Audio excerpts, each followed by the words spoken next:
All right, guys.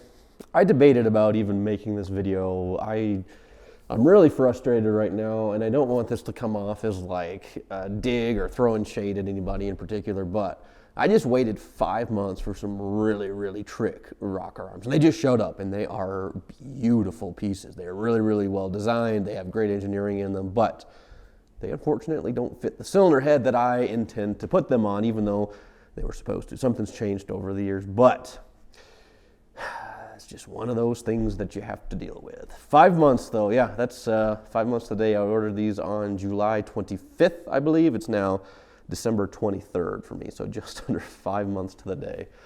One of the joys of building a odd engine like we're working with, an 8.1 based big block Chevy, is you get to push the limits and you get to do stuff that not a lot of people get to do, or not that they don't get to, but not a lot of people choose to, because it's kind of odd. Everybody builds LS engines. There's a million parts out there, and there's a million great, researched combinations out there for the LS engine, for example. And if I were building an LS, I would not have some of these headaches that I have been having over the 8.1 based platform. I mean, like pistons, for example. That was a nightmare because we ordered custom pistons. I think that was like, I forget now, but it was like 10 or 11 months to get custom pistons made. And then you throw on top of that, of course, all the like COVID era supply chain crises. Like, it's been nuts with this engine. And I don't want to say this is going to push me to the breaking point, because we always figure out a way to make stuff work and everything will work out in the end. But it's just so frustrating.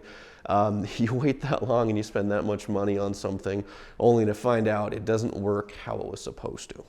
So I'm a little bit bummed right now, and I want to emphasize this point. I'm not trying to throw shade at anybody in particular, because when you do stuff that's off the beaten path, a lot of times you have to do all the engineering on your own. You have to find all these problems and then figure out a way to fix them, or at least work with the companies that have the ability to fix the problems. So Junkyard 8.1, that's what we're rocking right now in the ugly truck. That's pushing like 800 horsepower, a little bit more, a little bit over 1,100 pounds of torque at the wheels.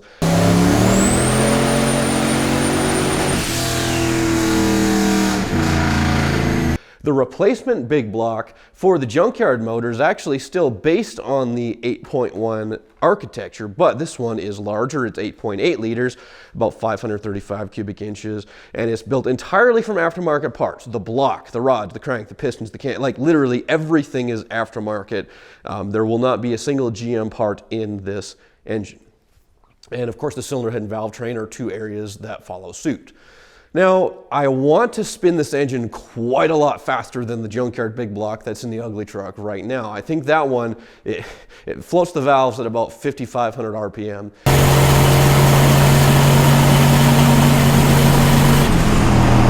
And to get the mile an hour and the ET that I want, we're going to have to turn this engine probably 7,000 to 7,500, possibly 8,000, depending on what we do. So I want a valve train that gives me all the room to grow. So we got a solid roller cam, we got some oversized Crowler Enduramax lifters. They're a bigger bore than stock.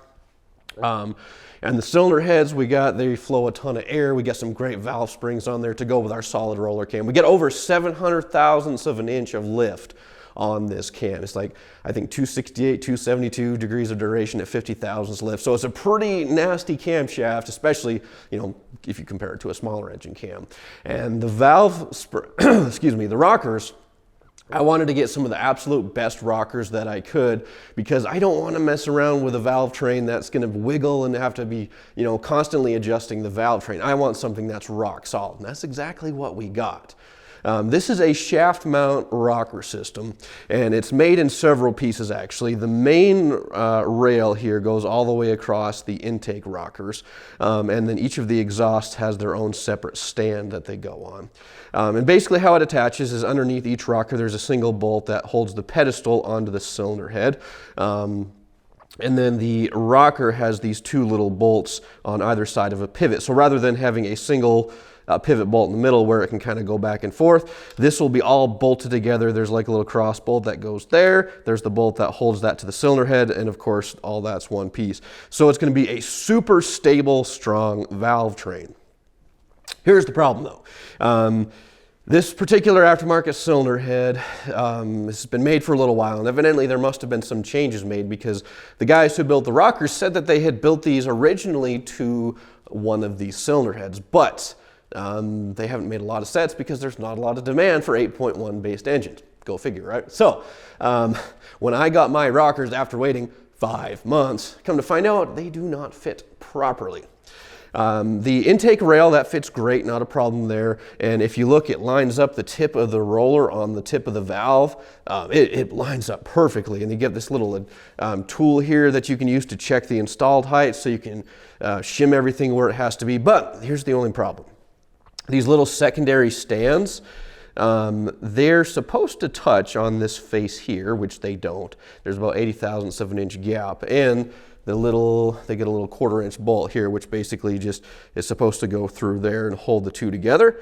That doesn't line up with the hole that's in there as well. So it looks to me, I can't confirm, but it looks to me like the exhaust valve on this particular cylinder head has moved out a little bit from before, and it's moved a little bit further away. So those two minor changes, probably about 80 to 100 thousandths of an inch in each direction, mean that this rocker system will not work for me right now.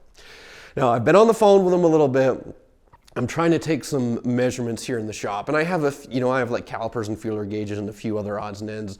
I don't have really insanely precise measurement tools, and I think there's a chance that they have a separate or a different exhaust valve rocker stand that can make up the difference. But more than likely, what's going to have to happen here is we're going to have to box these cylinder heads up, ship them down, and they'll come up with whatever spacing and measurements that we need to have to get them to work.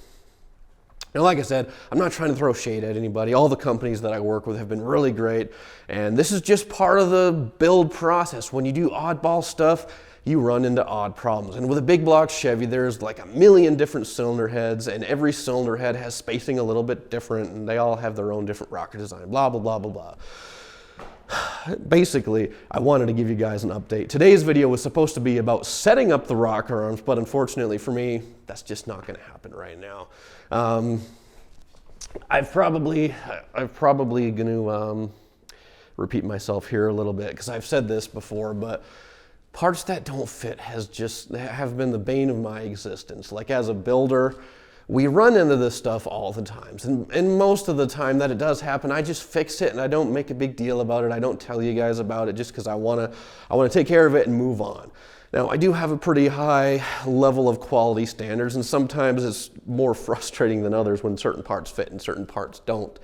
But unfortunately, the problem with the rocker arms is not something that I can fix here. I don't have, a milling machine. I don't have a lathe. I don't have the precision machine tools that we would need to make this fit. This is not a job where a die grinder and a Dremel is going to fix it right.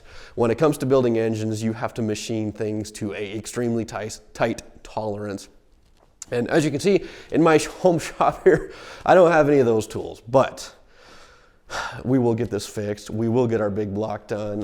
For me, this was like, I think the only reason I made this video is because it was just so frustrating after waiting so long and spending so much money, only to find out that it's not going to do what I want right now. So, thank you guys for watching. I do appreciate it. I'm sorry that we didn't really do anything at all today. Thank you for listening to me vent. I think that was the biggest thing, is I just needed to get this off my chest.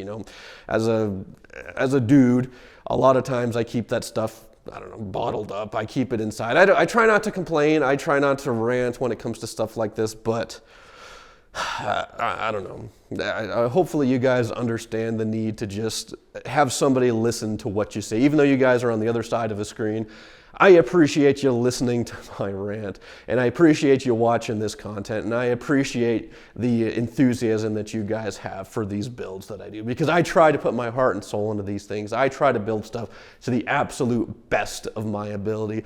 I try to do everything. I try to buy the best parts that I possibly can. And I don't know, this is not how I wanted to end the year. I wanted to end the year with my engine going together for the final time and sticking it in the truck. And this will delay us a little bit, hopefully not too long. But we'll get there. Anyway, thank you guys for listening. Most importantly, thank you for watching. Come back soon. We'll be back to our normal, regularly scheduled projects next time. But thank you guys. Happy holidays, Merry Christmas, and Happy New Year as well.